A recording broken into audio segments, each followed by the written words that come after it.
Think more we can is that they know we started a couple of minutes waiting for one next time.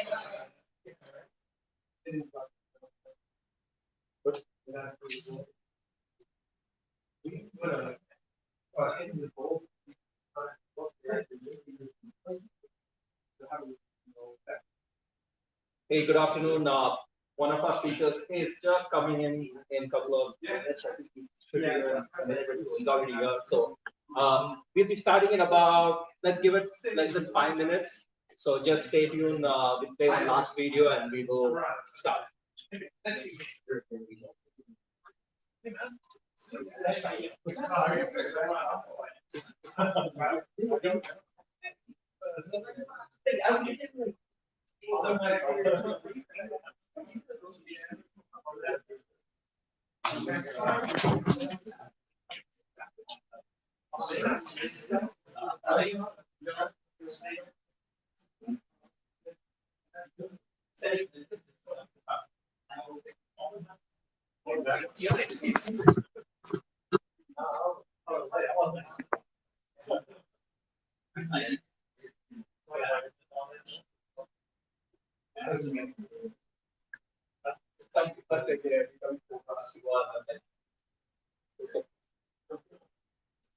Yeah, just have some questions from me starting off.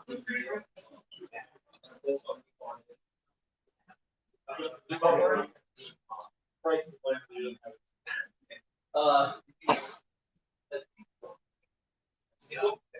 Cool. It's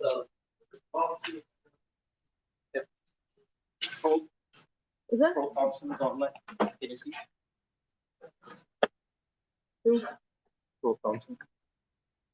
Let's see. You texted me about 5 minutes ago, said it wouldn't work.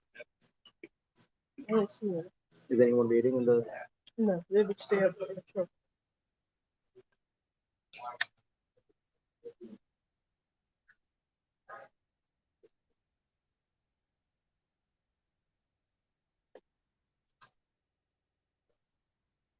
I'm just trying to get this thing set up.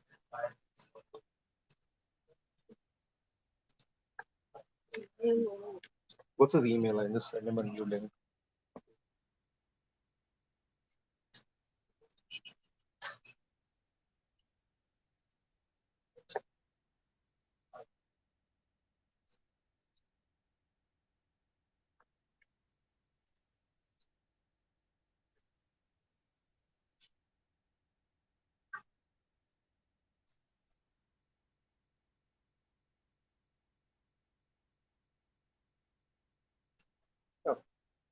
I was the first time I've texted you. I think I don't know. Like, how do we not have the background? I'm like, what do you mean that's the only text I've ever sent? I know better than that. I think the COVID cleared up everything. Yeah. Like, let's start fresh.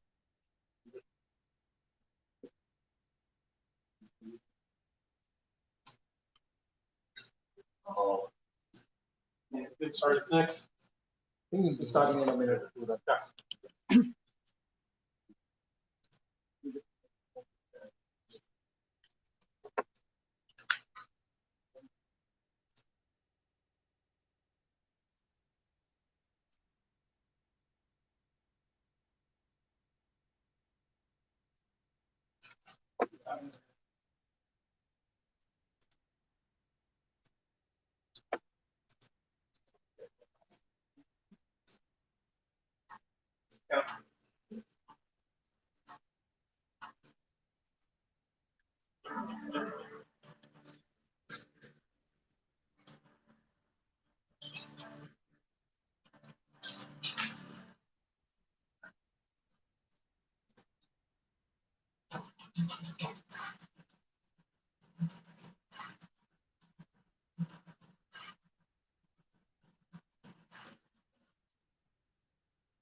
See any comments that might be.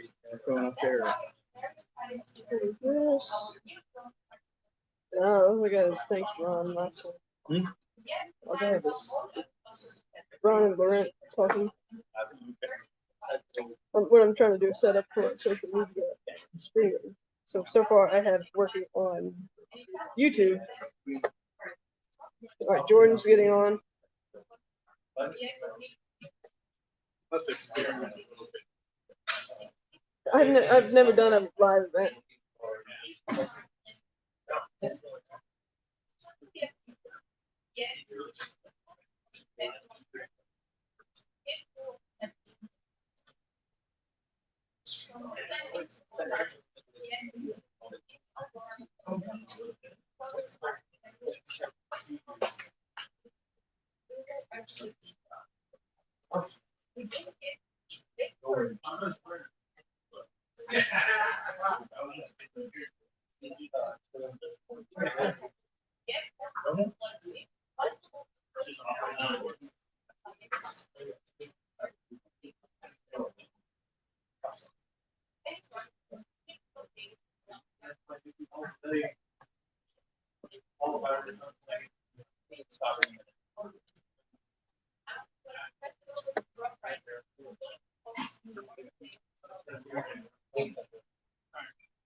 No talk, no talk. Oh, yeah, that's absolutely.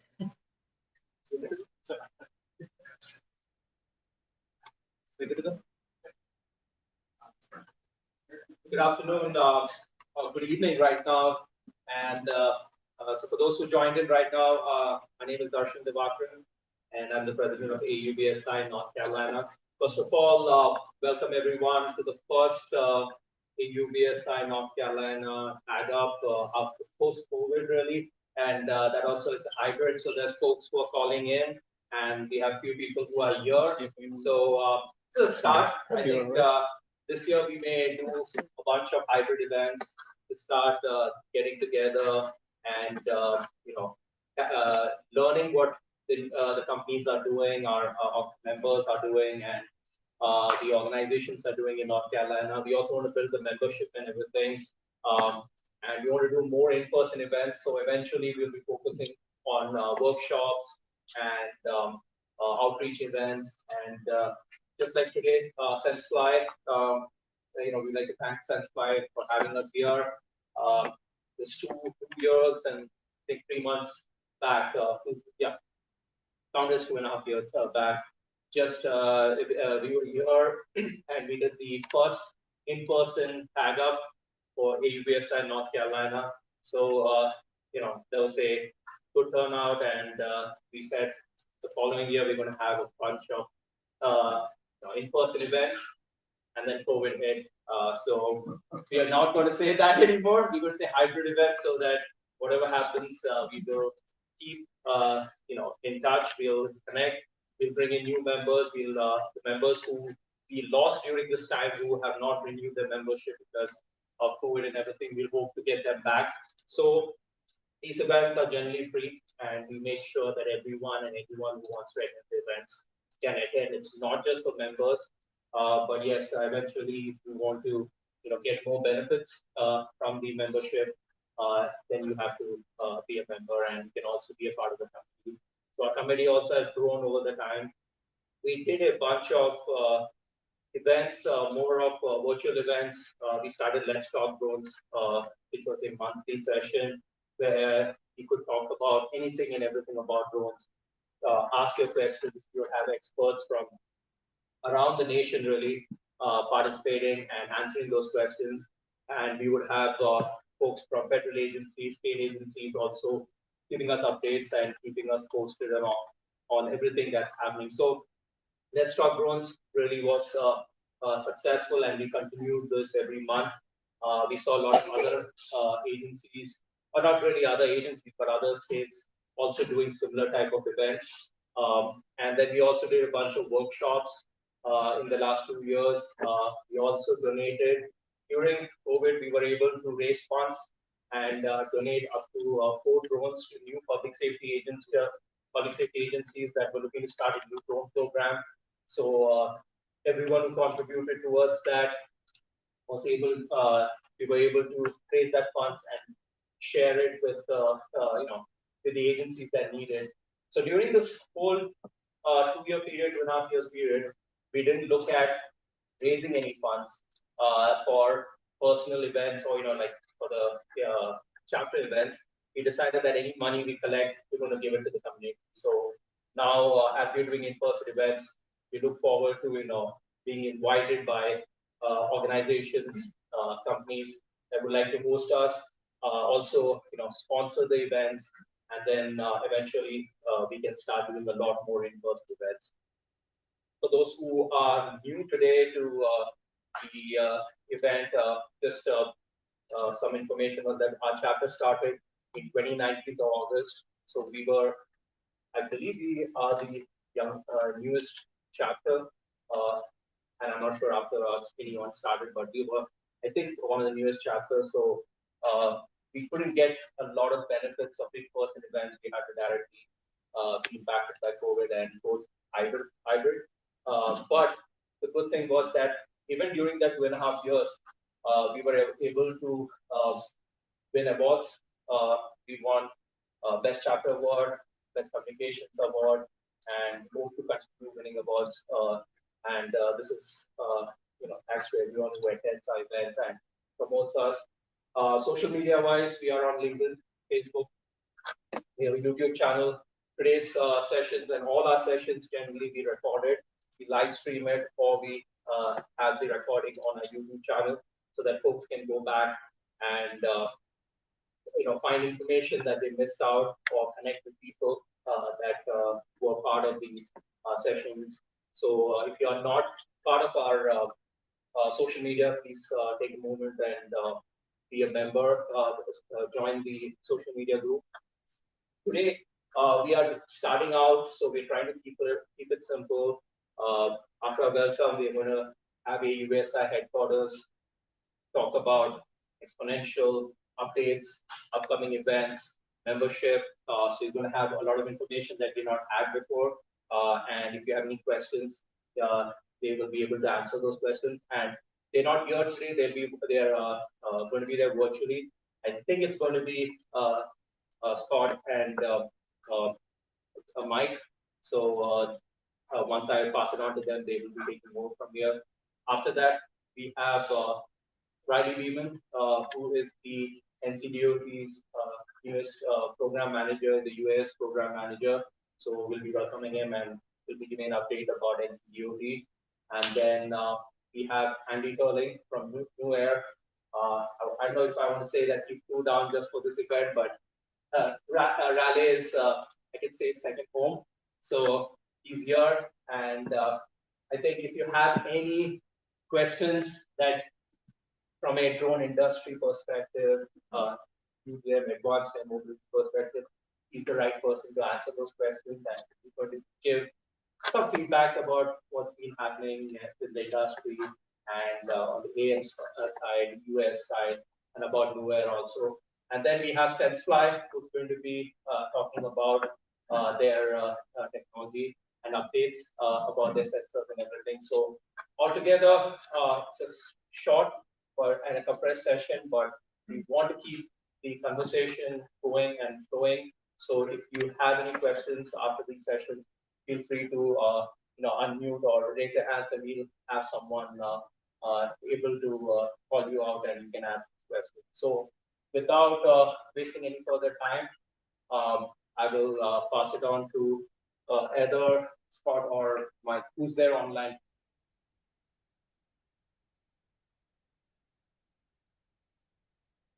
Hey, Dash, you got Scott and I are on. Okay, so we're just going to pass. Yeah, we're setting that up.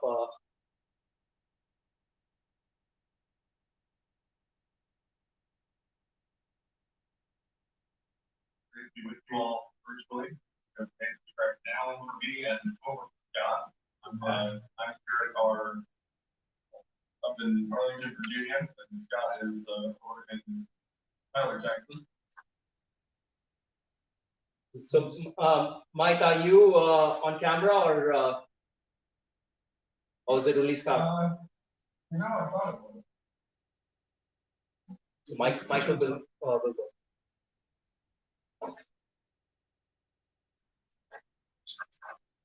Perfect.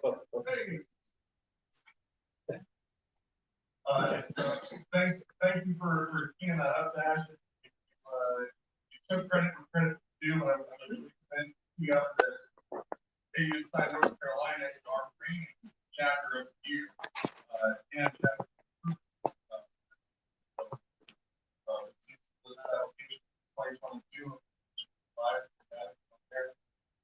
and really want to thank you and your whole team that you've assembled down there with the incredible amount of information to the North Carolina area. As you said, North Carolina is one of our newest chapters. They may still be the newest. We've got a couple in the works. So that somebody might steal that from you and graduate to the sage wisdom of the legacy chapter at that point. But to have started right before the pandemic and not missed a beat as we went through it and really found some innovative ways to connect folks together to bring some truly outstanding programming in these kinds of settings, as well as the Let's Talk Drone, formal settings, partnerships with other chapters. We'd love to see it. And be here all day. Hopefully next time and stick down, I can drive down 95. I am Michael Wilbur. I'm Director of Engagement for AUDSI area. And so in my role, I have a membership team and I have a marketing team. And then Scott is our manager of grassroots advocacy and chapters. And Scott, I'll pass over to you. Say hello, everybody. Sure. Thank you very much, Michael. Thank you very much to Dash and the North Carolina chapter. I come at this newer to the AUVSI team. I joined officially in January, coming off of being a chapter leader here in Texas for the Lone Star chapter. And, in August at Exponential, when Dash was there and then y'all won 2 awards, we won 1, and, a little bit of jabbing back and forth, chapter rivalry, and it's always good to see, what chapters are coming up and see significant things that chapters are coming up with. And, thank you very much to everyone involved for, taking your time away from your business, from your family to work with us at the association. Really appreciate everything that you do. My goal is to work closely with our chapters to be more involved at the state and local side on advocacy. And we're doing a lot of work towards that over the course of next year. And we really look forward to seeing those of you that will be with us in Orlando next month. It's going to be an exciting time. We've got a lot of plans land. And we are really happy to see everybody in person. I know that's a little weird to say on a virtual platform, but for those of you that are in the room, thank you for being there and supporting North Carolina chapter. Put it back.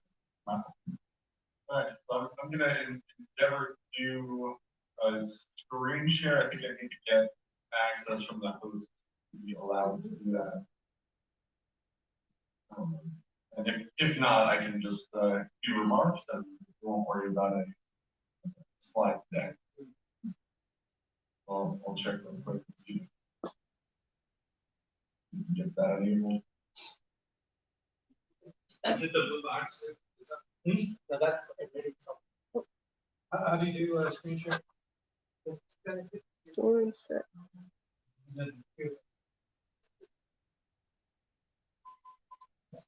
A second. Good. Good, okay. I think you're good. Oh, there we go. All right, I got it. Thank you. Share. Let's give it a shot. All right. Everybody's in. All right. Giant white void of the slide. All right. So I'm going to run through some information about ABSI, kind of what we do, as well as a little bit of that. I'm sure we've got kind of a variety of exposures to the association, generally. So if some of this is a little basic, bear with me. So again, ABSI, the Association of Uncrewed Vehicle Systems International. This may have caught the name rebranded earlier this year when we went from ABSI to ABSI. And we'll keep the United States for another 50 years under this moniker.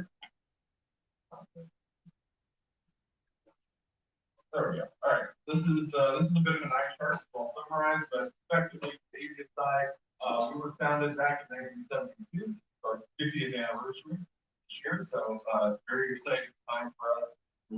And you're thinking about the legacy of the organization as well as the legacy that we want to set the years ahead and beyond that.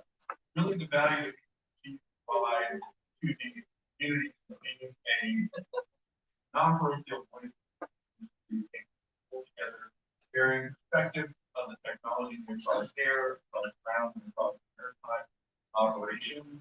And as many of you know, one of the chief obstacles to widespread adoption being regulation policy. We are pushing on that year-round from here, as well as in state capitals around the country. Keep that note right there, and Scott founded on that here a little bit. Our focus as an organization can really be summarized by the bullet words here of we are again that advocates for all of you and the operations represent. We provide education throughout the year. Hopefully, some of you have participated in our webinars that we do before the pandemic. We did about one webinar a month. We're now up to 3 per month all throughout the year. So our education expanded a little bit and kept very busy. All of those webinars are free and also on demand. If you miss one, you can only go back and check out the recording. But if you're new to the ABSI community and want to go in there, obviously the content in this industry has a shelf life of relevancy, but you can go back at least a couple of months, so get some really good topics. In some cases, that are a little more, go back and past years, discussion. Our third piece is enabling market growth. So that stands not just for our ability to help open markets to new enterprise uses the technology, personally use the technology, but also to help connect the dots within help manufacturers find suppliers and help operators find clients and vice versa. And really help everyone realize that full potential of truly rapidly expanding. Then the last piece is member service. We are at our core a member-driven organization. You'll hear us every time we talk to full-time staff here. We exist as a view that there is this community of like-minded, passionate professionals that want to see this technology more widely adopted. And one of the things that keeps me coming in and keeps me energized, and I've worked for 3 trade associations in my career thus far. I truly value and appreciate about AUVSI's approach that our mission statement emphasizes the safe and responsible deployment of these technologies. And I think that really sets our community aside from some other groups that serve the autonomy niche, that serve the robotic pilot vehicle systems niche, that just want to see more operations, more operations, more operations. My kind of favorite analogy that I'll use is, our role is between the regulator and between industry, and we've got the regulator by the back of their, the industry by the back of their neck, pull the macros. You got to go a little bit slower, we got to do this safely, but we've got the regulator by the scruff of their neck, pulling them forward, kicking and spearing, saying, but you got to do this that way. You got to keep moving forward because this technology is coming along and it's coming fast. So finding that happy medium and being a trusted steward for the technology and trusted partner for society as we start to roll out these use cases is really the critical piece that's going to allow us to reach the full potential of this market. That's my soapbox. Our next piece, I'm going to drill down into each of those buckets a little bit. So starting with advocacy, I'll actually kick this over to Scott. That's his direct team, his day in, day out. So Scott, over to you. Thank you, Michael. I appreciate it. We are a team of many Michaels, if you're not aware of that, at headquarters, including on the advocacy team. So we at AUVSI like to handle all things uncrewed, whether you're talking about ground, air, or water. And we handle that at the federal level and at the state and local level. And one of the main reasons that I've become part of the team is to focus more on that state and local side of things, where we have the benefit of our chapters and of our members that are actually out there doing things with these systems on a day-to-day basis. And we use these advocacy committees as a way to help guide the principles and the issues that we focus on, the things that we advocate for, and actually have conversations with lawmakers on. And so one of the things that we're looking to now is getting ahead of what we've been dealing with in our current sessions, basically having to play whack-a-mole on, okay, here are good or bad legislation might be coming. We want to get to a place where we can become more proactive and leverage the resources that we do have to get to a place where we are improving the public perception around what these systems can do, ways that communities can have larger adoption of innovative technology. And it's all things, right? We go from the public side of this, commercial side of this, to the defense side of this, and it helps that we have the interest and the ears of our members and their expertise to provide into that conversation. We're looking forward as things start to open up more on being able to do some of those physical visits, whether you're talking about fly-ins and things like that at the state and local level, or having them as well at the federal level. I know that a number of people have enjoyed getting to go and do Hill Day and speaking with their congressmen or speaking with other legislators on the Hill about here's what we're doing in our company, here's what we're seeing, whether that's we're a giant and we're a huge defense contractor, or I'm an individual drone service provider, and this is what could help me or hurt me. And so one of the things that we really pride ourselves on is hearing all of those concerns from our members, prioritizing the things that will help affect the industry, and figuring out ways that we can work together with each other to bring that uniform message forward, to provide a place for lawmakers to look through for industry consensus. And we wouldn't be able to do that without all of our members that we have here. And I'm looking forward on engaging more closely with our chapters to be involved in that process, and working closely with the advocacy team to weave together those things that we have at the federal level, with the state and local level, the organizational level, with the individual level. And we wouldn't be able to do it without all of you. So thank you.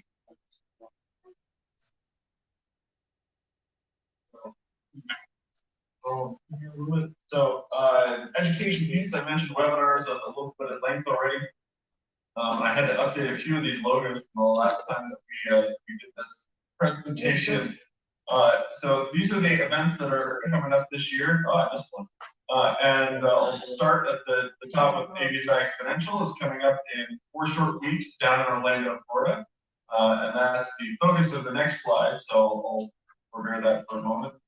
Our ABSI Defense show is based in DC, and is an opportunity to engage with the Pentagon on unmanned systems of record. That is a word that we still use when it applies to government programs, but only in those instances. So we have not officially announced these dates yet, but you heard it here first, and I don't want to get it out. If you want to bookmark, if you're interested in that event, want to bookmark, call it June 15th, on your calendar, that might be an opportunity to get up to DC and engage with the DoD directly.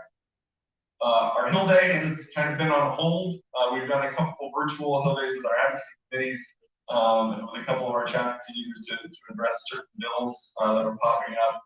The federal government is still not open to public groups coming in to meet with their representatives. It's currently on a very office by office basis, and even then, security remains very heightened. So we are regularly checking and assessing when we can reinvigorate a full Hill Day event for the membership, and we'll keep everyone posted. Obviously, these are interesting times that we're living through, and that is one of the events that has had to and sit on the sideline and we figure out how to follow that effect. The FAA Drone Symposium, formerly the FAA UAS Symposium, is in its 7th year this year, and the 6th year partnering with AUVSI to co-host it. Coming up on April 28th in Orlando. So it is conveniently taking place at the same location and on an overlapping date as ABSI Exponential, though it is an entirely separate event. Our goal is hopefully to get folks that are interested in both, keeping your travel costs low and keeping your engagement and value very high. So look at that coming out. Some of those sessions continue to be posted. I think we're just waiting on one of the keynotes to confirm, but all of the other sessions are available on that website. Get there from absi.org. Our automated freight summit, this is the one I didn't update, so don't tell Jackie, is now our automated goods movement summit. So we moved beyond freight to also last mile delivery, and not just ground, but also aerial and maritime goods movement technologies. That is co-located at Exponential. So again, for the folks that are interested in that topic, we wanted to make sure that we're keeping costs low for everybody to kind of get the most out of your trips and get an opportunity to engage on all the topics that are near and dear to your hearts in one fell swoop. The Business of Automated Mobility Forum, or BAM, we did not get the rights to have Emerald Lagasse do a BAM for us in marketing that, but maybe he'll be on cameo soon. Is in partnership with SAE, and we are still nailing down dates for a fall event, likely focused on UAM or AAM, but more details to come on that as they evolve. So nothing official to report there. And again, webinars happen often, and encourage everyone to jump in and learn something new. Diving into Exponential a little bit, we are, as I said, just a few short weeks out.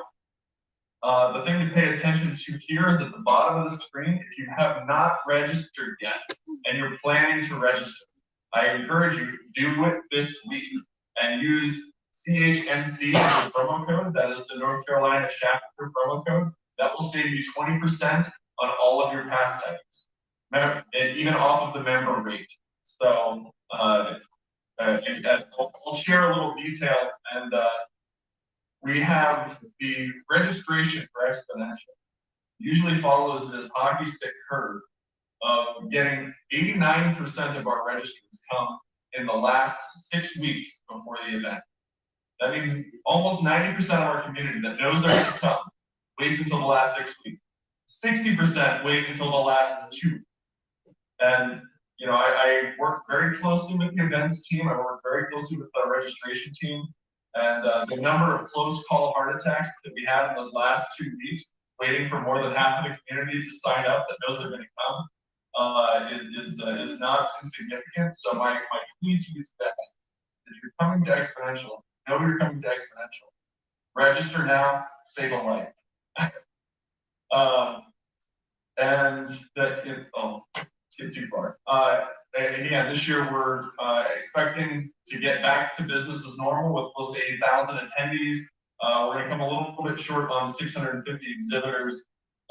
That based on the international issues that are going on right now, a lot of our European exhibitors not able to travel right now and facing other priorities over there.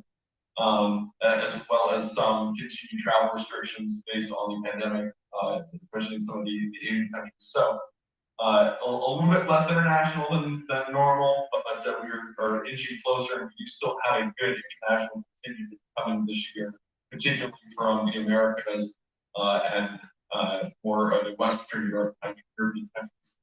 So that's that. I'm gonna, before I get into obviously the jewel of our presentation here of our chapters, I'm going to take a deep breath and see if there are any questions thus far from anybody on the call or there in person with the sense. Hey Mike, are you going to MC again in Orlando? I did draw that short straw again, and I'm very excited to be up there and kid everybody with a couple dad jokes and so yes, I'll be MC. Awesome, looking forward I'll to it. be doing a little bit as well on the linear programming side. I was informed last week, so it'll be fine. We're big on voluntelling these days, so Scott's going to do great. Mike, Scott, maybe also quick update on the new branding that APSI has just changed. So I don't know if you mentioned about that. Yeah, so as I said, the association, we have we've put unmanned out to pasture in favor of uncrewed. This was an issue that was studied very closely by our board of directors over the past year, and the consensus was that to those that don't have an issue with the term unmanned, this is not going to be very effective, but to those who have felt unwelcome or that they don't have a place in this community because of that legacy term, switching to a more inclusive, forward-looking term can only help broaden the exposure of our community and welcome additional talent that is desperately needed into this industry.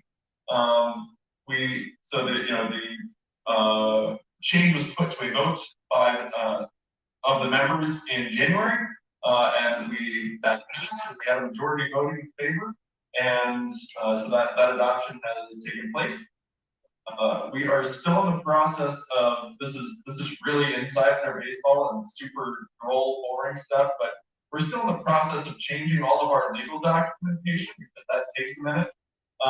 But we are currently operating under a DBA for uncrewed systems while all of that is in process. So you can do business officially with us as the Association for Uncrewed Vehicle Systems International, and that is how we will hold ourselves out in all forums moving forward, and as we work through all the kind of tedious paperwork of making that official.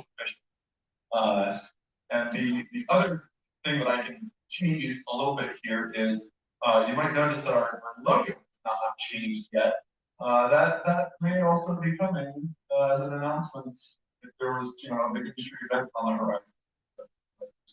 So yeah, that's the story behind the current branding change, and happy to this. Thank you. Okay, there'll be room for more questions in a minute, so I'll keep rolling ahead. It actually was teed up. You've got a great program coming, so I don't want to stand between that for longer than necessary. This is our current chapter map. You can, I don't know if you can see my mouse or not, but there's right there in the Mid-Atlantic, there's this jewel with the lovely statue of Wright Brothers Memorial in their logo. Again, this is the newest addition to this map. Off to the right, not to scale, but certainly to proximity, are our 3 international chapters. of the UK, Israel, and Spain. We're constantly looking at ways that we can deepen our ties to our local chapter, deepen engagement with our members through their local networks. So if you have any ideas, Scott and I are all ears. Certainly, start with the dash and we can get a conversation going. But again, really want to applaud and thank the North Carolina chapter leadership for their tenacity, for their creativity, and really pulling a community together down there where there had frankly been a big gap in the map for a very long time. So we'll keep rolling. One of the resources that I'm just going to touch on, and this is another new brand that has actually, I think it's public unveiling, so USRD, not even on the website yet. Our uncrewed systems and robotics database has technical specs for almost 8,000 platforms. These numbers are as of December, I think, so they've been continuing to add. This is a great resource if you're looking to design a new system and want to check out the competition. If you have any sensors or components and want to see what systems across domains it could be compatible with, or if you want to adjust your design to be more compatible with a certain partner that you're going after, you can sort by domain, you can sort by capability, by manufacturer, by location of manufacturer. This is just a really robust data set, and I think the membership is still kind of only scratching the surface of what they can do with it. If you are a member through an organization, you will have access to this as part of your membership. If you're an individual and would like to get a subscription to the database, we can also help with that. Just shoot us a note, we'll get you in touch with that team. But again, truly excellent resource that I don't think we have talked about enough. And we're home stretch, I promise. This is, again, our 50th year. So you'll start to see this brand being used on site at Exponential and then throughout the remainder of the year. But our ABSI 50 celebration, Autonomy for All, and that is really meant to be not just that this technology is accessible, that it is creating new accessibility, but that the applications are truly limitless, and that we as a community will be pursuing ways that our legacy as a USI can provide more access, can provide more opportunity, can provide more inclusion, and can provide more economic and social value around the world moving forward. So again, we encourage everyone to kind of join in the celebrations. They pop up around the world or around the country. I don't think we have any ready yet, but and then the last thing, my last slide, our 50 for 50 campaign we launched in January is to give out 50 complimentary first year memberships to universities, community colleges, public safety agencies, trade associations, professional societies that represent vertical markets that we serve, so think utilities, construction, oil and gas, energy, inspecting, mapping and surveying, etc. And then startups. And so that across those 5 categories, 50 memberships within each of those categories for 250 new members. We're almost halfway full already. I think we only have a few startup slots left, and universities are almost full, but we are looking to get some more community colleges, public safety agencies enrolled in that. So if you know of any of those in your area, please encourage them to reach out to us. The application process is super quick, and it gives access for universities and community colleges, not just to the faculty, or not just to the staff, but also to the faculty and all of the students, the ABSI members, for public safety agencies. Again, all of their employees can be active with us. And then, startups, again, we're almost full, but a great opportunity to get involved with this association, with this industry, show what you've got, and find some partners to get you out of the funding rounds and in the marketplace. With that, I think I'll switch over to the last blank slide here. I'll stop sharing and throw our giant heads back on the screen. See if there are any other questions. If anyone has any questions, please unmute and or raise your hands, and we can let you unmute and speak.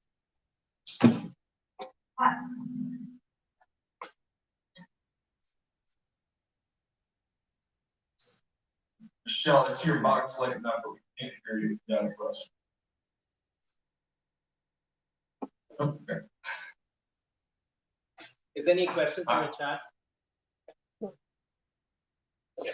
So one thing to note is that from a chapter perspective, and all these chapters that exist around the nation and international, the goal is to promote, educate, and educate about unmanned systems and robotics. So as an organization, one thing, it's the largest organization in the world, but the areas that they have, we spread out.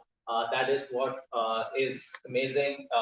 So universities, community colleges, schools, and everything. So from a perspective, like if you want to start something and you don't have any information about drone programs or initiatives, attending Exponential, talking to people, there's going to be so many people that have been in this industry over years, and they will be able to guide you. Also, if as an organization, we try to meet sometimes our new members at these events. They don't even know that we exist. So, if you are not planned to go to Exponential, I would say take the opportunity, and especially being the 50th year, try and at least be there for a day or two. And, there will be chapter leaders, there will be state leaders there, and federal leaders and stuff. So you can connect with them, talk to them. But beyond that, at this point, if you have any specific question, even in the chat, any questions for Mike or Scott? You see anything? No. Okay, we have a question here in the audience. So go ahead. Just introduce yourself and.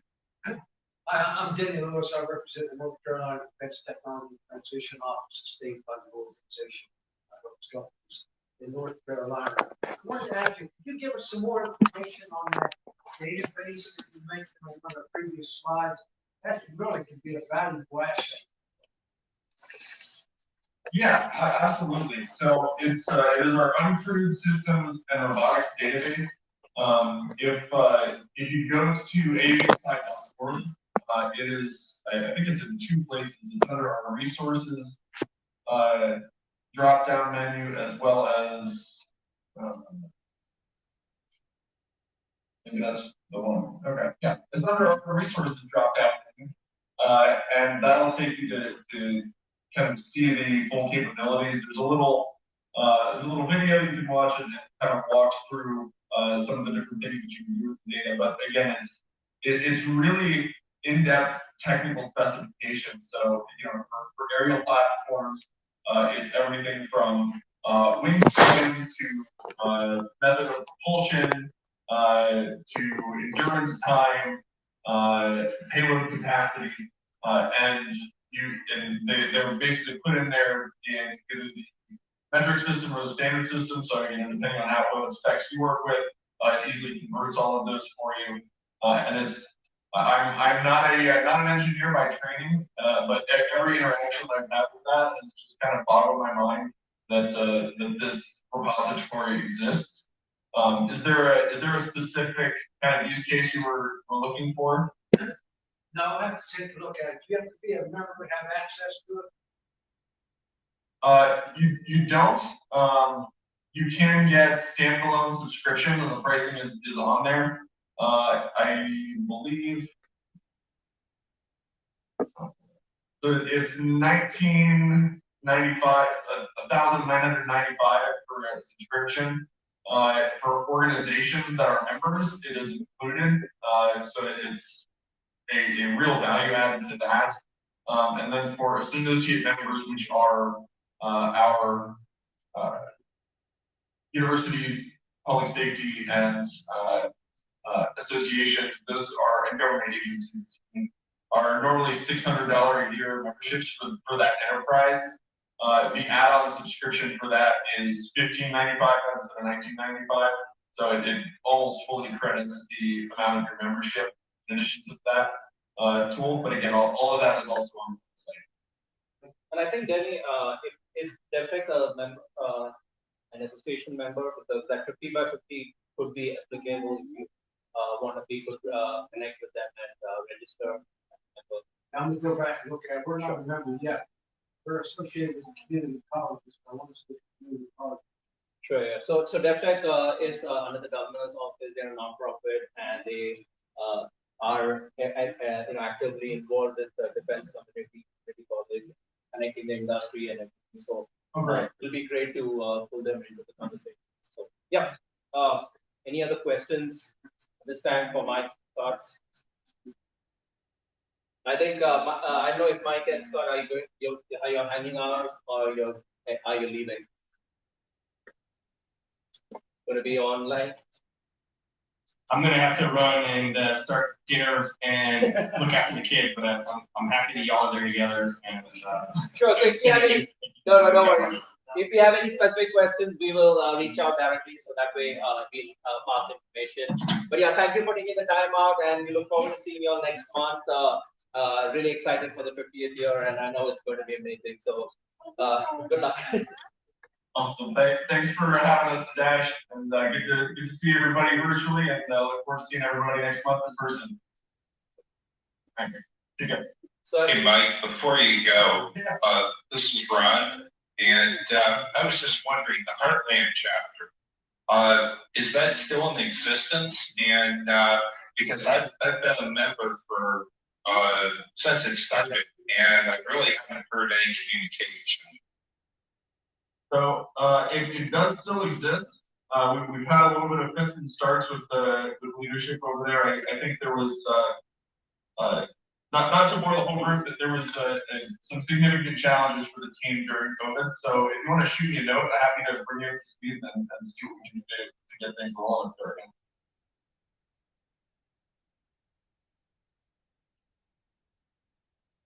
Yeah, I actually sent you a direct message in the chat, so if you want to just respond to that. Great. Yeah, if you want to shoot me a note, I just posted my email there. We can set up some time to chat. Okay, sounds good. Thank you. Thanks, Ron. thank you, Mike. So yeah, I think this is a good segue to also mention something about for our chapter AUBSI North Carolina. So first of all, if you haven't visited our website, it's aubsinc.org. This is where you can know about some of our initiatives and also our leadership team. The unique thing about our chapter is that we have folks from different backgrounds, different skills. So we have academia, state, DOT, defense, we have public safety, and community college, lawyers. So it's what keeps us unique is that we are able to answer questions and also be able to educate you all in the areas that you all find it interesting, specific interest for. So that's something unique about our chapter, and we keep we want to grow, and we want folks to join us. So if you are interested, do visit our website, sign up on for a newsletter, reach out to one of us on LinkedIn or Facebook or something, and we will guide you. The only requirement is that you need to be a member of the AUBSI. And the other good thing is that even if you are a member of AUBSI, you don't have to be a member, follow one chapter that is just North Carolina. You could be anywhere in the nation, and you may have a chapter right there, so you could connect with them also. So the other goal for us as a chapter is to reconnect with our organizations, our members. We know that in the last 2.5 years, we may have not been able to communicate. We may have lapsed on a membership, and we haven't seen really a benefit to come back because we're thinking it's still COVID environment and stuff. So we are trying this year specifically to do a bunch of outreach initiatives.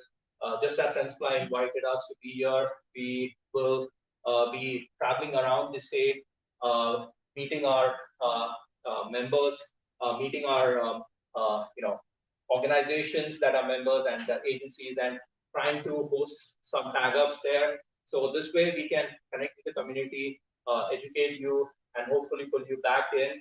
And sooner or later, someday you would want to be a part of the chapter and also lead this chapter. So We actively focus this year to reconnect and basically make sure that you are aware about us.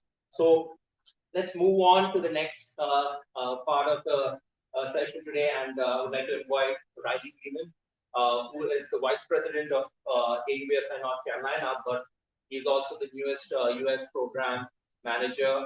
That is basically, this program is the champion for the US champion for the state. So Riley, you can come over here and install yours. Take over. Hey guys, as Dash said, my name is Riley Beeman. I'm the Vice President of UBSI, also the UAS Program Manager for the state. As everybody's talked about, first we'd like to thank Sense Fly for letting us host it. It's hard to believe that in 2019 was our last get together and it was here. So it's great to be back. It's great to be back in person. As everybody knows, just coming to you with news from the state, it is really nice to have a state and really our world is kind of waking back up and getting back together. And so that's really, really good that we have that option. State news, again, just like everything else, we're spinning back up. We've been down for quite a while. So it's nice to be getting back up. As far as UAS operations, we have a lot of things going on.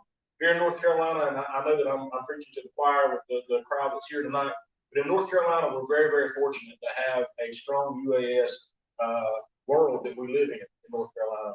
And when I say that, in the small group that's here tonight, we have a lot of representation of what I would say power players for North Carolina that have been and are currently in the UAS world. So we've got strong partners from the university setting.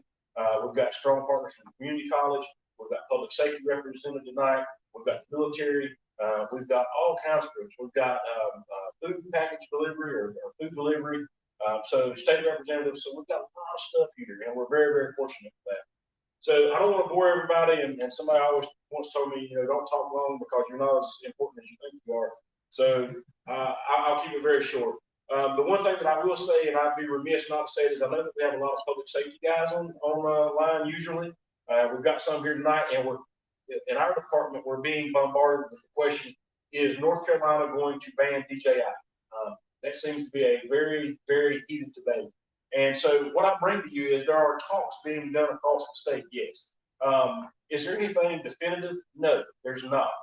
So I just want to rest assured there's nothing definitive. We're having a lot of agencies and departments call say, hey, if they ban DJI products, what are we going to do?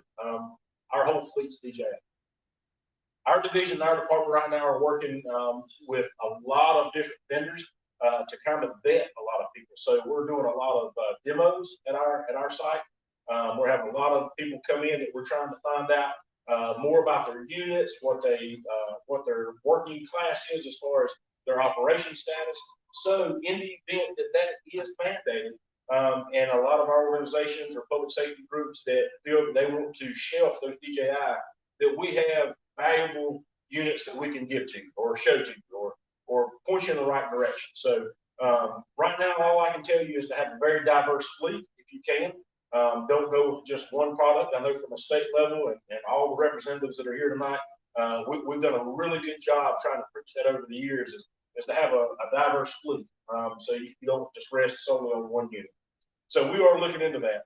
A lot of exciting stuff going on as far as medical package delivery, food delivery, operations with the military. We're looking to expand all that as, again, we spin up from COVID. So we'll have updates for that. Real quick, though, what I would like to do is I'm going to bring Kyle Snyder on because we have a lot of high school students that are logged on tonight, and they've got a homework assignment from Mr. Probin Thompson. So I'm going to bring Kyle up. He's going to give you that assignment, guys. Maybe extra credit. Thanks. Actually, that's what it is. It's all extra credit. There's the phrase that pays. So the phrase that pays for the drone technology class at E.E. Smith down there in Fayetteville, the phrase that pays is the AUBSI, advocate, educate, connect. Right? AUBSI, advocate, educate, connect. I'm off the hook. Thanks, Riley. Yes, sir. Thank you. So, guys, we hope you guys got that online. Hope you guys get the extra credit. We know that Mr. Thompson's a hard instructor, so you guys, I hope you got some extra credit. But again, just to wrap up, we are very appreciative. We're glad to be here at SenseFly. We look forward to doing a lot of different things this year. If you come to AUVSI, I know that Dash and a lot of the groups have talked about it. If you come to AUVSI, we're going to have a pavilion. We'll have the NCDOT will be there. We'll be doing several different things. Our partners from State University will be there, Elizabeth City. We'll have a host of other groups. So please, if you're there, stop by and say hello. If you have any questions, I know you can shoot to us on the website there, on the Zoom link. So again, thank you guys for logging in, and thank you to the ones that are here in person for coming out. Right. We'll open up for questions. Oh, I'm sorry, question. Yeah, I'll put the first question in. Can you give an update the Beyond program?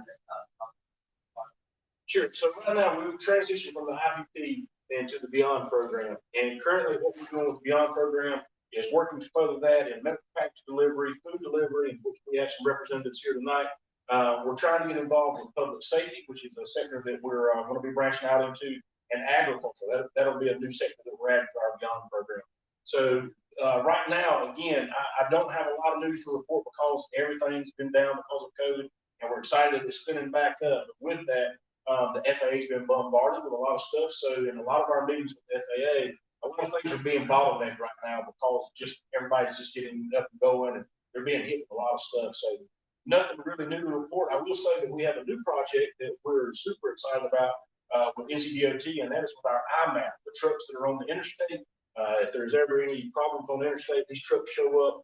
They direct traffic with large signs on the back, and they're state ran, and they've got all kinds of emergency stuff on the trucks. What we've done is we've equipped PhotoKite, which is a tethered drone, to those trucks. And so what is able to happen, those guys can go up with PhotoKite when they get to the scene of a wreck or an incident, and they can live stream back to command in Raleigh. They can also send live feed to first responders that are on the way. So for fire trucks, law enforcement, EMS, if they have that link, they get to see what's going on. So it's wildly popular right now. It's been all over the news. But again, that's our IMAP and PhotoKite project that we're working on. So right now, I know at the next meeting we'll probably have some more Beyond updates as things get kicking off again. But any other?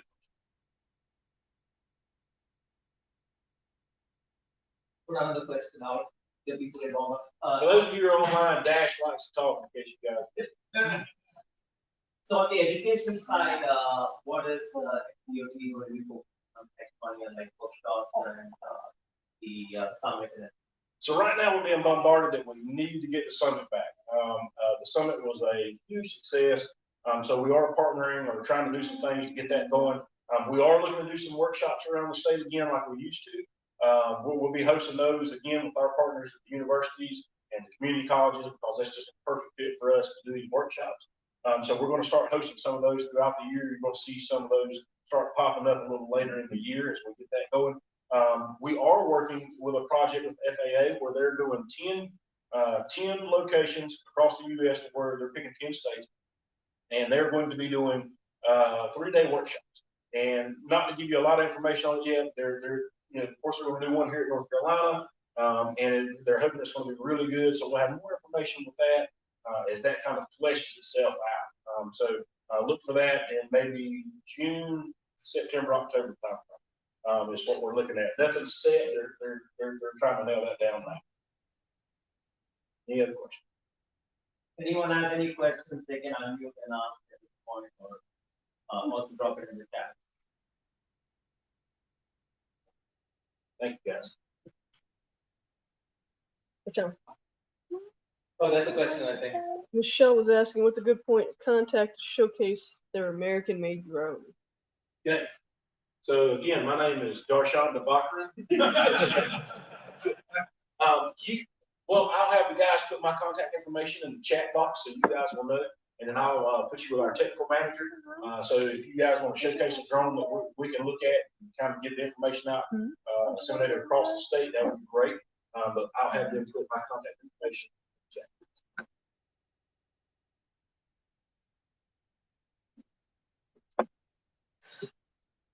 Any questions? Going once, going twice. Thanks, Dash. So you heard from NCDOT, and for folks who are calling in from around the nation or from North Carolina, the NCDOT US program is the champion for the state. So if you're part of a community college, university, public safety agencies, anything, and you're part of the drone industry, you should be connected with the US program office. Their headquarters is at Raleigh Durham Airport, but they have people all around the state. And Riley, one question I had about since the hurricane season is coming, is there any opportunities for organizations to participate, and also if any plans are there on the hurricane response? Yes, for hurricane response, we are working on a run-through simulation, hurricane simulation training that we'll be working with our partners. If you are an agency that is interested in being a part of that, there is a process that you have to go through with the state to be vetted and accepted into that, which is done by the state. It's not necessarily driven by the Division of Aviation, but it is a state process. So again, if you're interested in being part of that team, my contact information will be in the chat box. Please shoot me an email, give me a call, and I will try to direct you to a website for that process. And if you're on LinkedIn, Facebook, Tinder, find Riley. He's pretty active on Tinder. So, so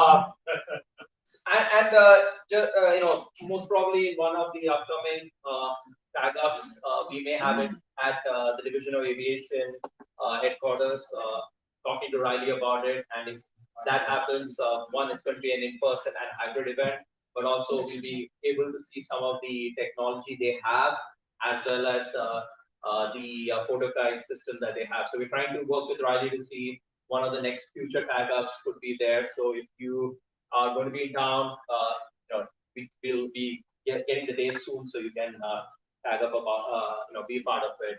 So we'll be moving on now, and it's really good to have Andy Darling from Neware here. I have known him for a couple of years now, and it's always great to, you know, have some discussions. And I would say that he knows a lot, but he's so quiet that you may assume that he doesn't know it. So this is a great opportunity to ask questions about the industry, about the regulations, and also overall know more about Neware. But he's also going to be at the Exponential, and you'll see him at many other conferences. So if you get an opportunity to meet Andy in person, you know, you'll understand what I mean. He's really, really good at what he does. So Andy, I'll pass it on to you. Thanks, Ash. Thanks for having me. So I'm Andy Curling. I'm the Chief Technology Officer at Neware. We are the technical managers for the New York UAS test site, and we are also, beyond that, we are the guys who are working to use uncrewed vehicles and autonomy, autonomous systems in general, to further economic development in the Central New York area. We work very closely with Syracuse University. Genius New York is a local incubator. Photokite, Genius New York company. So, so we're related. And on a topic of relations, people often ask me if I am related to Aiden Curling. And the answer is yes, I am. I am her father. She lives in Raleigh, and so so I've been instructed that we're going to be spending more and more time in North Carolina by my wife. So you'll probably be seeing more and more of me. As we have a place in Hillsborough, so you know, we'll be seeing more. Not, you know, not all at once, but you know, I mean, eventually, as we spend more and more time down there, it'll cool. So I was going to be here anyway, you know, and so I signed up, and I guess Dash must have seen that I signed up. You're like, ooh, I'm gonna tag him to speak. So I didn't really prepare much. My background is military flight tests, and I was at AeroVironment for 9 years, doing flight testing and you know, overall program management. I ended up as director of product safety and mission assurance. So did a lot of work with regulatory stuff, both FAA, FCC, international, active at JARIS, with standards development organizations, and I was on the ARC, right? So I figured we'd play stump the dumb. you know, and then I would answer questions. There's probably questions about the ARC, the Aviation Rulemaking Committee. The report was just published, last week before, which was like a day after we submitted it to the FAA. So that's like a record thing, because the last ARC I was on, which was UAS and Controlled Airspace ARC, that report never been published. I think it was nailed up in a big wooden box and rolled into that warehouse that you see at the end of Graders. You know, that I think that's where that report still is. But the one from the Beyond Visual, or it was Beyond Visual Line of Sight, the one we just got done with, they published it like the next day. So including all of the opinions and the votes and some of the non-concurrences that we had from some of our members. So there was some contention. You know, that it's obvious from looking at, you know, the voting that took place. There was a lot of good discussion. So I figured, you know, we, you know, open that up. I could talk, you know, while you're formulating multiple questions to pepper me with, you know, that ARC was formed to come up with some recommendations to the FAA.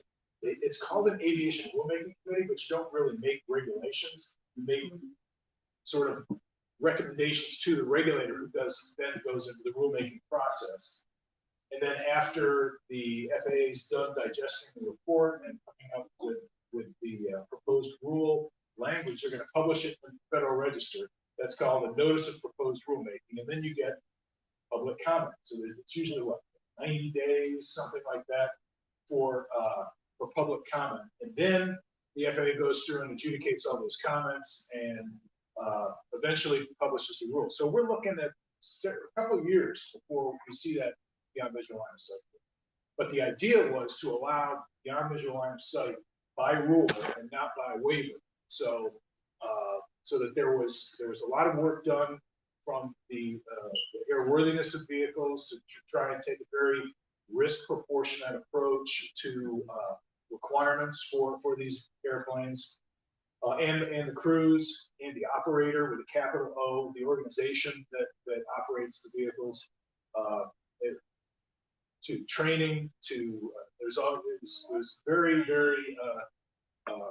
wide set of recommendations that hit airplane personnel, organization, spectrum, security. There was a lot of cyber recommendation. Well, there was a lot of discussion of cyber in the smaller groups. The recommendations that actually made it in the final report was a much smaller amount, but there was a lot of good material in the back of that report on security if you're really interested, that you should go in there. So I would, you know, encourage people to look at that report, because there's a lot of good information in there. What is going to come out of the FAA, who knows? But I think what will end up happening is they'll end up taking a lot of those recommendations and moving them into the rulemaking process. Some of the recommendations will probably not take, but I'll let you figure out which ones. You can probably ask me a question. I probably answer, because it's all been published anyway, so it's not like. When it comes to like who said what to whom, you know, during the discussions, yeah, I'm not going to talk. But if it was published and it's readily available, I'll talk about it, because it's out there. So, Dash, you must have a question. So let's start with New Air itself. Like, how does that New Air play a role in the overall drone industry, AM industry, and everything? What does it play? And also from an international perspective, what role does it play? Well, like I said, we are focused on the using autonomous systems, drones, automated vehicles in the economic development of Central New York. So we try to look at the Central New York area and try to help out there.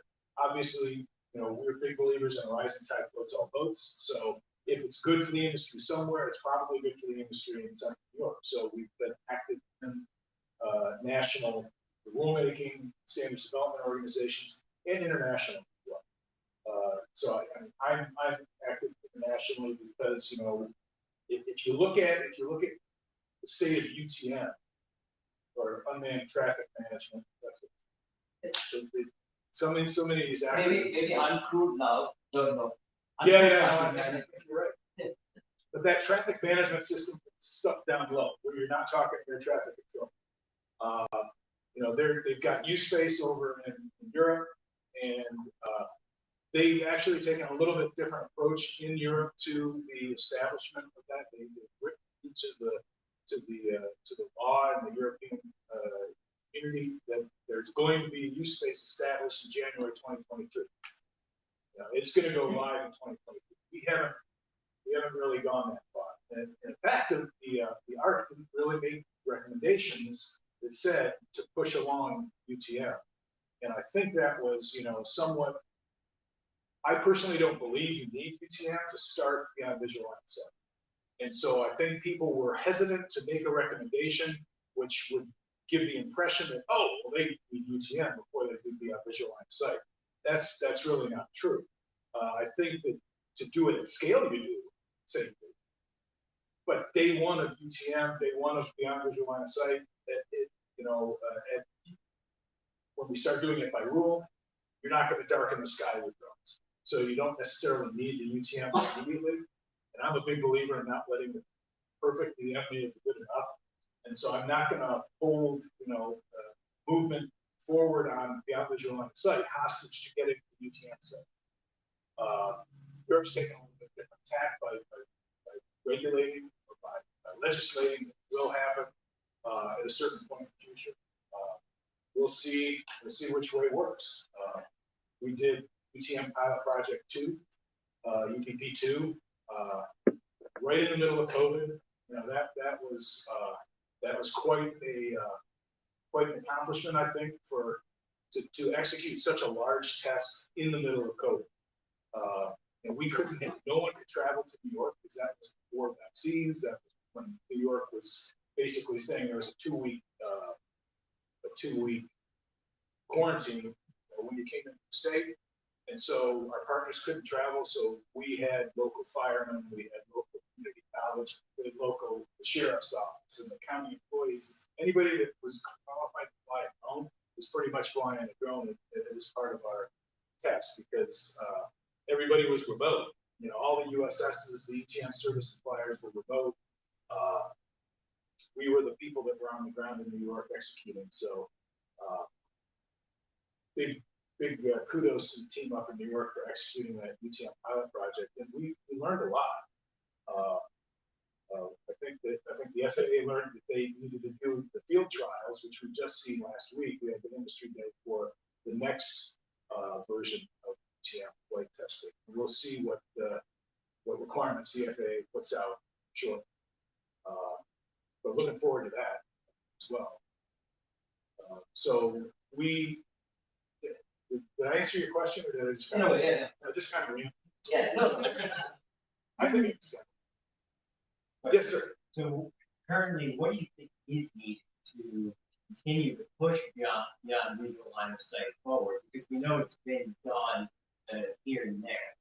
So it's not UTM at scale. What is needed, and would that include operator training beyond just Part 107 training? So the question was, what do we need to do to move beyond visual line of sight forward, and does that include operator training? I'll take the second half first, and the answer is yes. There were recommendations that the ARC had for additional training. You're probably guessing that once you start going beyond the line of sight of the pilot or the operator, there's a lot of things like weather and data links. GPS performance, multi-path issues, all these kind of things you really need to be aware of because and you're deriving all that situational awareness from whatever display you have, which probably are designed to be used during visual line of sight. So I'm a big believer in there needing to be more training. I don't think the ARC didn't go as far as I think putting a additional certificate in place, but did, I think, leave that door open, so the FAA may do that. That really wasn't my part of it. I did more of the technical, and airworthiness kind of discussion. And so I will tell you, detect that board, you need some way to not hit stuff in the air and on the ground, and sticking out of it too. So you need to have some awareness of obstacles. You need to have some awareness of where the terrain is. Many of these vehicles, they figure out what their altitude is by where you took off, and they go like right above the AGL. Makes a lot of sense. Part 107 says 400 feet AGL, but AGL changes when you go out over different terrain. And in this part of North Carolina, that could be a couple hundred feet. You go up in New York, in my neck of the woods, in the Adirondacks, that can be a lot. You go in Kansas, not so much. But it really depends. So you need to have that awareness of where the ground is and where the traffic is in the air. You don't want to be hitting. So there needs to be some solution for all of that, avoiding hazards, and also grounders. You've got to have an awareness of where people are that you don't want to, if there is a problem, hurt someone. So there's a lot of stuff that comes into play to get beyond visual line of sight and scale. And so a lot of the recommendations that the ARC came up with were they were focused at basically taking a measured risk proportionate step where you could start with a drone that was less, it's not certified, it's maybe vetted by the operator by calling or by saying that you are compliant with like an industry standard for airworthiness. And you would only be able to use that in low risk environments, which means that there's not a lot of people to fall on if something were to happen. And the airspace is pretty sparsely populated. So I go way back with Sora. Actually, Samuel DeFra's old guy in Paris, but he left years ago. And I were some of the original people on the SOAR, Specific Operations Risk Assessment. So we're related that way too. So anyway, did I ramble or did I? No, you did, because I think instrument, like if you're gonna operate in the clouds, manned aircraft, you're relying on instruments. So you're trained to use it. Into that the system might not actually, current systems might not be designed to reference above home. It's a drone report. How would you above home? The further you go away, the more that impact. The more it could be wrong. Yeah, absolutely. So how far behind do you think we are from or how aware So I don't think that. So I'm not sure that's completely a fair question, because the airspace in the United States is different than the airspace in Israel, different than the airspace in France, different than the airspace in other countries. Certainly different than the airspace in Canada. Canada has started their low risk beyond visual line of sight rulemaking already, sort of just a little bit ahead of us. They've adopted SORA mostly with some modifications for the idiosyncrasies of Canadian airspace, but the French have had beyond visual line of sight for years because the airspace is different. There's people aren't below 500 feet. The rules basically say that's 500 feet is the lowest VFR flight, unless you're in a special airspace for a military aircraft, which is specially coordinated. So it's easier to do beyond visual line of sight in places where the airspace is more conducive. So I wouldn't say that we're ahead of time. It's just we have very complex airspace. And we newer have right now we have 35 miles of contiguous beyond visual line of sight permission as public aircraft operation, so as a test site. It's not like you can come up there and use that for compensation and hire right now. It's our intention that we use that public aircraft operation to go and collect data that will allow us to come up with requirements that, should we meet those requirements for communications, navigation, surveillance, we provide the surveillance, we agree. But you meet the common nav requirements that you'd be able to get a civil wing. That's the intention. So I think that that's near horizon. Like, single hand number of months before we have an actual civil operator. Granted, that is with our infrastructure. And we have invested, New York State has invested a lot in those, in instrumenting the corridor with radars and ping stations, things like that to create a surveillance environment, or you can do that safely. Sir, I have a time just like that. I love Can't take this, sir. Communication, John, on our side. What is the direction going to be? Completely instantaneous communication, like for a pilot in the airplane? Out just loud? So the ARC would say that you need to have a C2 link that is commensurate with the operation and the autonomy or automation on the aircraft. So if you're hand sticking, like an RC pilot flying an airplane, you lose link even just half a second, that could be dead. So it depends on the level of automation. If you have a highly automated vehicle that's really following a mission plan and you lose link for a second or two, that's probably not such a big deal. There is a limit, of course, to that, but it depends on the airspace. When we used to fly Global Hawks when I was at Edwards across the pond, which we did, we would set the loss of link timeout to 25 minutes. Because you're going across the Atlantic or the Pacific, mostly the Pacific. In international airspace, you're on Inmarsat, and it would drop out for minutes, but didn't really need to know. So 25 minutes was accepted. That was accepted by the regulators. So it really depends on the autonomy on the airplane and the airspace. But I personally think that you need to have, LTE is probably going to be perfectly fine. Use LTE and find that it's a pretty good solution. The latency is acceptable. We're doing 5G testing now up at we've fielded we are in the process of fielding a 5G corner of our corridor. We're going to test 5G, which of course is advertised to have lower latency and higher throughputs. So we're going to test that. I was out in Iroquois last week out of NC State. My daughter, one I'm related to, she's a master's degree from NC State, go back in GIS. So yeah, I went out to Iroquois. They're doing something real similar with 5G testing. So that's a viable data link. The FAA will tell you, the FCC will probably tell you that if you're using the command and control link for something that is safety critical, you're probably not going to be able to use unlicensed spectrum.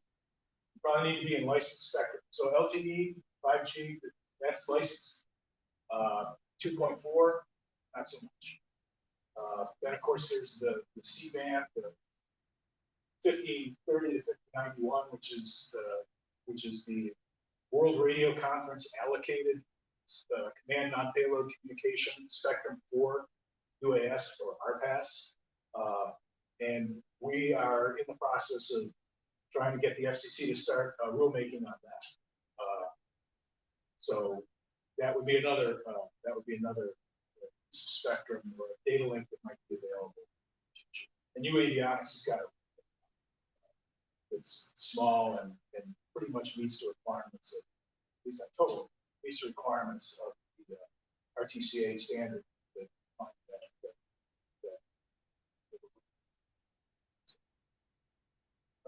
Is there any questions online at this point?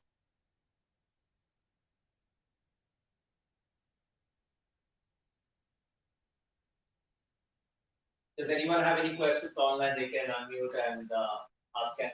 Stop the dummy.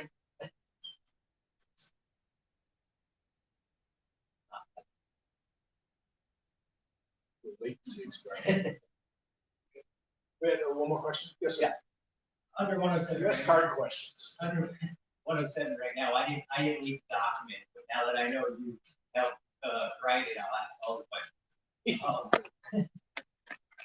Under 107, under 107, plus I think I might be coming from New York, sitting under Part 107, you can operate from a moving vehicle, right, in a sparsely populated area. So a lot of beyond visual line of sight right now, in the short term is in areas that there's almost no pocket. So is there some recommendation that just like you can operate from a moving vehicle or a boat in a sparsely populated area, maybe this might be something that's looked at based on population intent? Yeah, actually, the ARC does have some recommendations that make, the lowest level of system, I guess, I'm going to say certification. I don't mean it with a capital C. I mean, with a small c. The lowest level of system and aircrew certification would be in those sparsely populated areas where you would basically be, the manufacturer could declare compliance to an industry standard that had some foundational kind of airworthiness requirements and C2 requirements. Remember that just because there's not a lot of people on the ground, there could still be airplanes in the air. In fact, this was one of the things where discussions of the ARC sort of, if you're familiar with the JARAS SOAR, the Specific Operations Risk Assessment, it made some assumptions about air risk, which were tied to population density. So the lower the population, it made the assumption basically airplanes are where people are, which works a lot of the time, but when you're out, especially in agricultural areas, it doesn't work so well because there could be nobody there. And there's actually applicators, aerial applicators. So it kind of flips upside down. So even in those sparsely populated areas, you could have aircraft that you need to avoid. So we had some recommendations for equipage, basically asking for equipage to be required on, not required, but heavily suggested on all aircraft below 500 feet. And that if you chose not to equip below 500 feet, then you kind of accepted the risk of having a big area with a drone, which I think a number of people did not. And you can read their responses yourself. So I think the answer is, I'm the guy that the first UTM convention, 2015, said we will have we will have Class U airspace, below 500 feet where everybody's required to be equipped, and that way we can have that electronic conspicuity, which they required in use space. All the use spaces that are going to be declared in Europe, general aviation, or any aircraft that's flying in the use space has to be electronically conspicuous, crewed or uncrewed. And so, will that happen in the U.S.? I believe it will. It's going to be a long time coming because that's some significant rulemaking and a significant change to the rules of the air. But when we as an industry do a good job of showing that we can use that public resource, which is the low altitude airspace, better than the guy in the Piper Cub not squawking, not talking, who's out, basically for their own recreational purposes. We can deliver packages, we can deliver blood, deliver vaccines, we can do all the different use cases that we talk about. We will be able to do that more easily if everyone is electronic. So I think that we made some recommendations in the ARC that we're trying to move that way. I wish we didn't push each other around and just say, let's just make that the recommendation that we create that fire. But they weren't willing to go that far. And I will bet you the FAA isn't willing to go that far either. Thank you. You want me to keep going or you want me to run away? Now we're going to do this a monthly thing, ask Andy anything. Oh, yeah. Since he's going to be in North Carolina frequently, every time he's here, I'm going to put him in and say, ask Andy anything. But as I mentioned, the wealth of information and, if you haven't seen or read about New Air or haven't been there, I would say take an opportunity to look at it and learn more about it. But yeah, Andy's part of a lot of organizations and committees that are helping create this whole industry. ASTM F38. ASTM. In week after Memorial Day at the US. Awesome. So if you're not following ASTM, follow that too. So like I said, there's a lot of things out there, and you know, it's difficult to find everything on your own. So as an organization, we are here to help out. If you have questions, feel free to reach out. And if you're on social media, reach out. But our next part of the segment is our last part of the segment, but it's SenseFly, and you know, SenseFly has been part of you know, the North Carolina community for a long time. They have been part of a lot of operations, and you know, we are happy this continued partnership with SenseFly, and those who have flown the aircraft will know how fun it is and how awesome it is. And for those who haven't, I think Gary is going to give a brief about it, and feel free to ask questions. And we also have aircrafts here that you can see. And if you visit the headquarters, you'll see the transitions from their first aircraft they built to how many iterations? Seven now. 7 iterations. So it's amazing the transition and these technologies have, and also they are SenseFly. The aircraft is also part of the US, so it's amazing to see everything. So Gary, I'll pass it on to you, and Great to see you guys. Know the last time you guys had one first event this year might be the last time we had a first event this year as well. So I'll be here in person. The kind of sense of that. And I'll echo Riley's statements that North Carolina is a great place to be here. I mean, we've got a super supportive regulatory space here. It's really innovative, open to what we're doing here. SenseFly has been in North Carolina for 4 years now.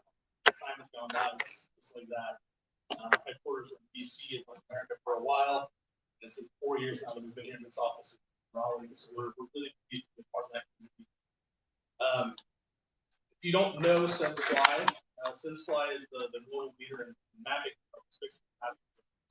Our headquarters are in Switzerland. I mentioned our U.S. operations here in Raleigh. My name is Gary LaQuay. I'm Regional Manager for North America. And so briefly, what I wanted to do was just kind of review with you guys a little bit about what we do, what we've been up to over the past 2 years plus as we've been able to meet together, and just talk to you a little bit about the technology and what we're doing. I think anybody that's kind of into drones is into drones, right? Let's hear what's cool and what's going on with it. And so we can talk about that a little bit and talk about it. So first of all, what I want to talk about is basically our products. Right? Like I said, we make fixed wing mapping drones. This is year 11 for us as a company. Like Dash mentioned, if you look in the conference room back there on the wall, we've got the full iteration of products from way back in the day. We were one of the first to ever put RTK corrections on our drones back in 2013. So it's been a while that we've been doing that, certainly good accuracy with our products. The latest series is EVX. We've had 2 new products, actually 3 new products released since the last time we had one of these meetings. EVX, which is right here next to me, is kind of the Cadillac of the range. It's swappable payloads, it's up to 90-minute flight time, a little bit of everything there. You've got 7 different payload options with EVX. Everything from full color, high resolution, multispectral sensors, thermal, all there on EVX. The other payloads and platforms that we have in the back over there, Geo, it's the guy with the blue kind of coloration. Essentially, this is a more simplified platform.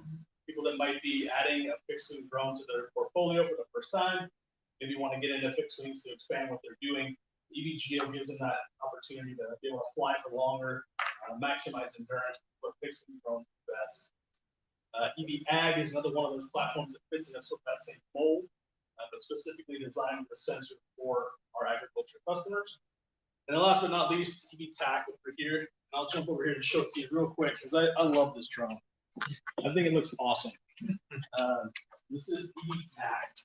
This is our product that was approved on the DIU Blue UAS 2.0 list. This is the only fixed wing drone that's on that list, first and only. So we're really, really proud of that process that we made on that list. We make this product specifically to help support our DoD customers, but we also have it available for public safety, folks that might need secure communications. That's kind of the biggest difference between the TAC and the EVX product. We have secure communications, secure encrypted SD cards, endurance flight time, open payload, customized something that will fit the drone as well. So all of those things really make it special for that. Full stack solution. So one of the things that happened over the last 6 months or so, 6 months, is we were acquired by a parent company. So now we're part of the Aggie Group, publicly traded company here in the U.S. Formerly, we were part of the parent group. So now we're part of Ag Eagle with MicaSense and Measure, some other large players in the space. It's been great to be a part of this group, to have North American head team there to be able to work with them and collaborate with them on different projects. Full stack solution is what we're going for here. Trying to be able to provide highest quality hardware, software, sensors, drone package for folks that makes sense and solves problems without having to make sure this thing works with this properly. So full stack solution acquisition by Ag Group, more with them. You'll see us at Exponential next month with the Ag Eagle event. So we'll all be there together as a group. Advanced operations is something we're focusing on as well. What we're really trying to do is maximize what fixed wing drones do best. So it's great to hear more about the beyond line of sight stuff and how the rulemaking is going with that.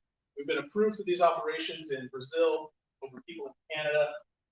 So it's obviously the fixed wing form lends itself to being very light. The EVX is 3.5 pounds carrying its full payload, which helps to reduce some of that risk when we're flying or operating over people or beyond the site. And so it's been very popular with some of those communities that already have the ability to fly beyond line of sight over people. We cover huge amounts of land. Expanding projects, again, one of the other things we're doing in a lot of places, we brought back multi-drone flights. So we're trying to maximize what people do, is flying up to 4 different drones off of a single ground control station. And here in the US, not so much, but around the world, we're able to do that and really, again, maximize the technology. And finally, as Dash mentioned, we talked about briefly, Blue UAS approved. This is a really big deal for us. We worked with some of our partners here locally, Touchstone Technologies, based on Southern Pines. It's a great integrator, checking our products, working closely with Hexagon Federal, another partner of ours, to be able to go through this whole process. We went through round after round of demo, cybersecurity testing, take the product apart, let's see where every bit and piece is made. And so all of that process took about 18 months or so to be able to get this. Like I said, the only fixed drone available on this. And finally, thanks. Again, we really appreciate you guys being here and coming back to SenseFly after a 2-year break. It's great to see a chapter that's so engaged. What you guys are doing as far as the advocacy of the community certainly helps us out as a manufacturer here based in North Carolina. When we have folks that understand what it's really like to use and operate on a daily basis and what it takes to meet these regulations in this way. So definitely appreciate you guys. We're more than happy to talk about all day with you guys. If you have any questions about SenseFly products, Eagle, we're happy to help you guys out. So thank you again for that.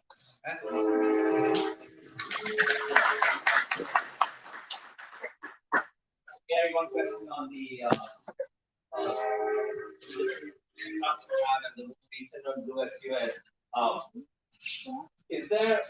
Was there a specific need that developed from the DOE side to build this, or build it and then decide going to that? Yeah, so kind of a unique situation. We were invited to apply to be on the USUS list. It's because our products have been used by leading edge fighters for the past 3 years. So really what you need TAC, your TAC in there, it's named tactical mapping. And so the tactical mapping application is really what the Department of Defense particularly uses this product for. So typically, out in a leading edge situation, the battlefield, we need to see what's going on over there. I have to call in and get approvals, maybe 10, 12, 5, maybe it's cloudy and rainy over there, maybe it's cloudy here, I gotta feel and then I've got classified data that I can't necessarily share with you. By having a TAG platform, they're able to really control that data. They can capture that information, process a data set within minutes, and have almost near real time data information on what's going on over there, it's classified, that they can share to be able to. So tactical mapping is for this product that was really a high. And one question on if someone is looking to acquire an aircraft like this, what is the turnaround time to get? Is it longer for attack and easier to get the other ones? Yeah, it's a good question. So no, it's all the same time. So everything is shipped out of our warehouse here in Raleigh that goes to North America. So just through those doors in the back, there's rows of them lined up waiting to go out. So it's the same turnaround time. So it's long, we can have this. Do you manufacture your own UAS? We do. That's all we do. No, from scratch? Yes. Yeah. So we manufacture the flight control software, the autopilot, drone sensors. We integrate with some other sensors, but we're not necessarily experts in that. The whole package there. We do that because everything works with mobile game. It's not a chance to license like products. No, it's really pretty intuitive and easy to set up. It knows what everything bit and pieces and works well. And all of them are this size, basically? That's right, yeah. So it's about 3 feet wingtip to wingtip and 3.5 pounds. Do you have any plans to scale up anything bigger? Size wise, not necessarily. This kind of fits in a nice little area where we're at. There's already some pretty well established players that are doing things a little bit bigger. There's always room to do something a little bit different in some of those spaces, and we're always looking to see what's next, what makes the most sense. Right now, with the way that the regulations are in terms of the online site, sorts of, at least in North America, going any bigger, obviously, very good folks perhaps and fly for a little longer, but they might not be necessary. When it comes to BVLS operations and do you all help organizations process if they are looking to acquire the aircraft? So we kind of do it on a case by case thing. It kind of depends who you know the process, right? That process. We have some resellers who work with partners, particularly that are really good about doing that. They got operating with people, for example. They know the process. They've done it before. It's a little more. We're not regulatory experts by any means here. That's why. So we try to make recommendations, connections where we we're of course more than happy to point people in the right direction, but we don't want to give somebody wrong information for sure. I think one last question I'll keep is on training focus. So with fixed wings, rotor wings out there, and people getting so used to systems that are easy to fly and train, how much time does it take to get trained on a Yeah, so basically you can draw a rectangle, you can fly. That's what I always tell people. That's the truth. Really, people see it and they go, well, I don't really understand. Like, the controller that comes with your EV system. Don't have any manual. It's all done through the software. And so, how do I take off? How do I land? How do I know how to do that? It's quick. There's online training. It's available. The certified operator course. And then realistically, 15, 20 minutes in the field to get used to what it's like to shake it and launch, right? That's pretty much all there is to it. So 15, 20 minutes, and then just get used to the aircraft.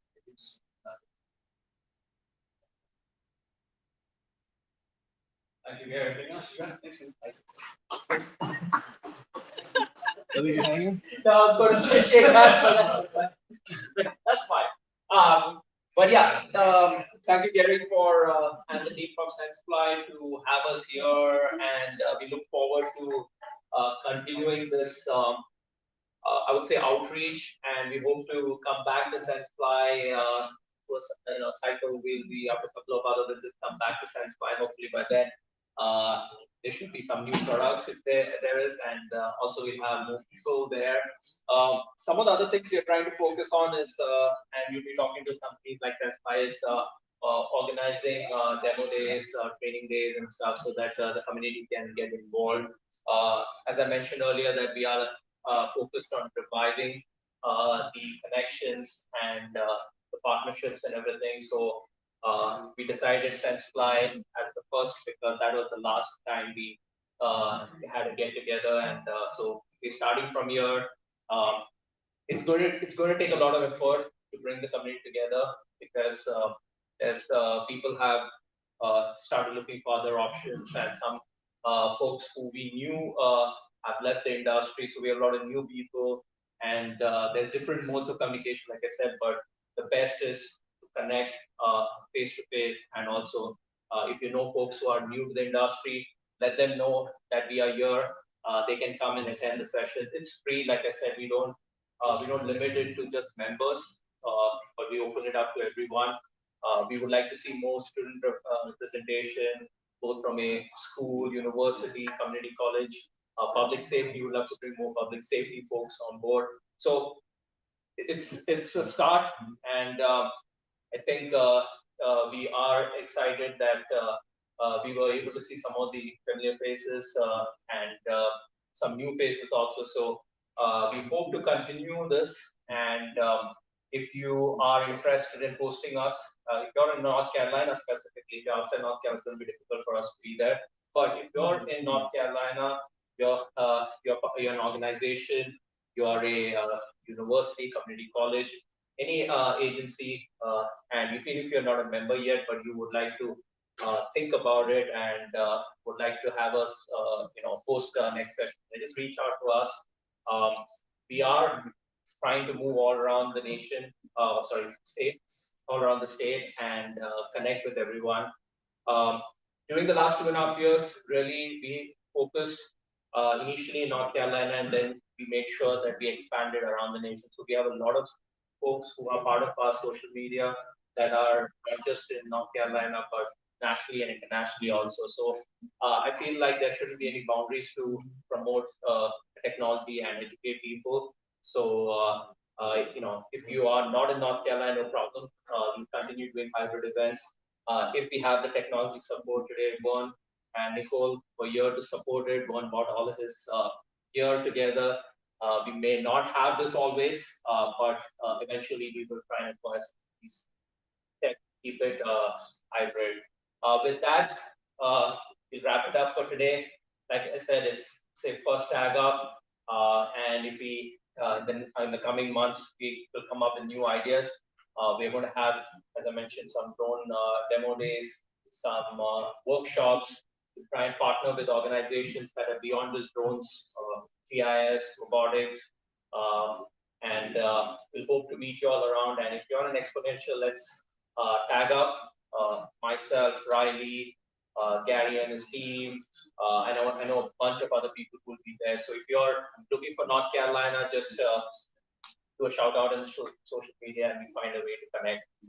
With that, thank you everyone for attending, and I hope to see you around, and have a good night. Thank you.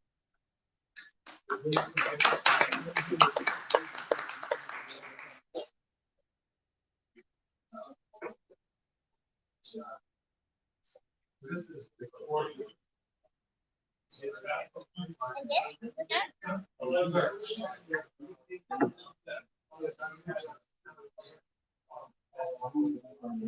Recording stopped.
He was trying to fly in.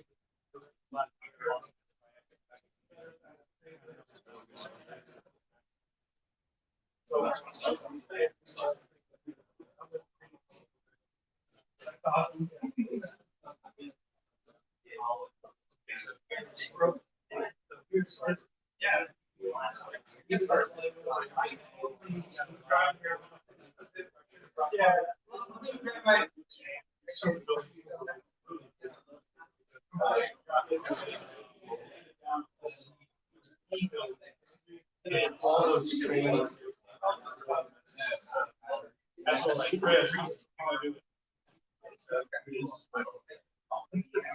So,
And then how big is the footprint?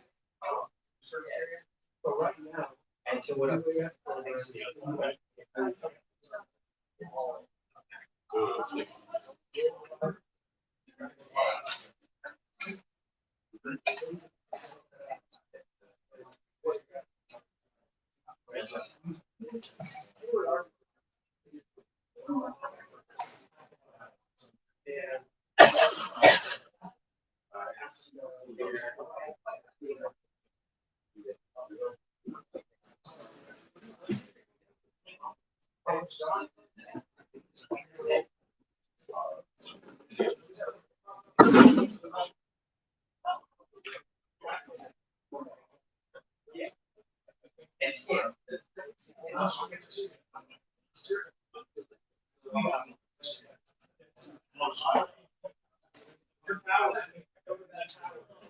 Well, we're probably.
Yeah.